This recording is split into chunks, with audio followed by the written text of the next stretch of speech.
Hello guys, welcome back to the channel. इस video में मैं आपको बताने वाली हूँ कुछ इंपॉर्टेंट क्वेश्चंस जो मैंने कंपाइल किए हैं फ्रॉम द रीसेंट इंटरव्यूज़ जो भी ऑडिटिंग एंड इंश्योरेंस प्रोफाइल के लिए अपेयर होना चाहते हैं, वेदर यू आर फ्रेशर और 1-2 ईयर ऑफ एक्सपीरियंस, आप किसी प्रोफाइल के इंटरव्यू में जाते हैं तो ये वीडियो आपके लिए बहुत ज़्यादा यूज़फुल होने वाली है।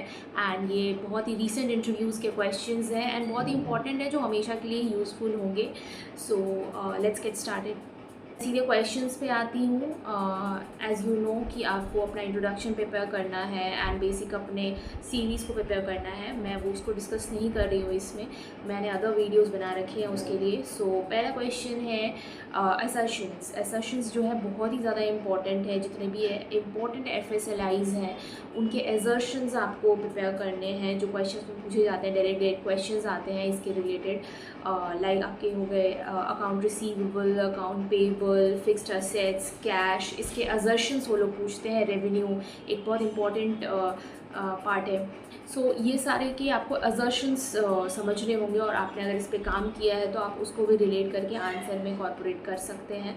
नेक्स्ट जो क्वेश्चन है वो है control testing and substantive testing के बारे में। इससे भी बहुत ज़्यादा इंपॉर्टेंट क्वेश्चंस बनते हैं। Third one is materiality.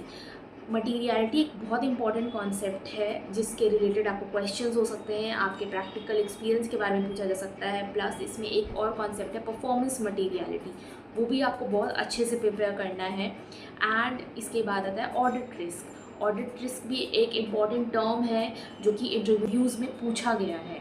Now some important indices जिसको आपको प्रिपेयर करने हैं, उसमें सबसे पहला आता है आपका 115 रेवेन्यू।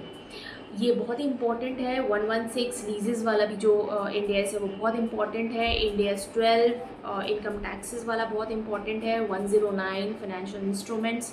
सो ये कुछ इंपॉर्टेंट इंडेसेस हैं। इसके साथ आप प्रोविजंस वगैरह जो है उसके इंडेसेस लाइक 37, 38, इंटैंजिबल्स, ये सब भी आपको एक बेसिक कॉन्सेप्ट होना चाहिए क्योंकि उसके रिलेटेड क्वेश्चंस हुए हैं।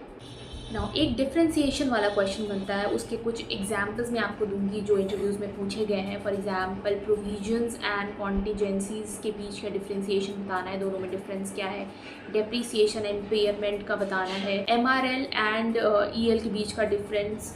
सो MRL is management representation letter and EL is engagement letter, दोनों में डिफरेंस क्या होता है। एंड एक और इंटरव्यू का क्वेश्चन है bank statement and bank confirmation के बीच में क्या डिफरेंस है। सो ये कुछ क्वेश्चंस हैं जो डिफरेंशिएशन वाले हैं, जो कुछ बेसिक्स कॉन्सेप्ट्स को आपके बताएंगे कि आपके बेसिक कॉन्सेप्ट्स क्लियर हैं या नहीं है। बैलेंस शीट एंड PL से भी क्वेश्चंस हो सकते हैं। हम जो अपने फाइनेंशियल स्टेटमेंट्स बनाते हैं उसमें कैसे प्रेजेंट करते हैं, क्या लाइन आइटम्स कहाँ पे आते हैं, इसके रिलेटेड क्वेश्चंस हो सकते हैं। सो वो भी चीज़ आप पढ़कर और देखकर जाइएगा। सो ये थी कुछ इम्पॉर्टेंट पॉइंट्स जो मैंने रीसेंट इंटरव्यूज़ से निकाले हैं और जो लोग अपेयर हुए हैं रीसेंट इंटरव्यूज़ में उनसे लिए हैं। सो आई होप ये वीडियो आपको यूज़फुल लगे and all the best for your interview. See you in the next video.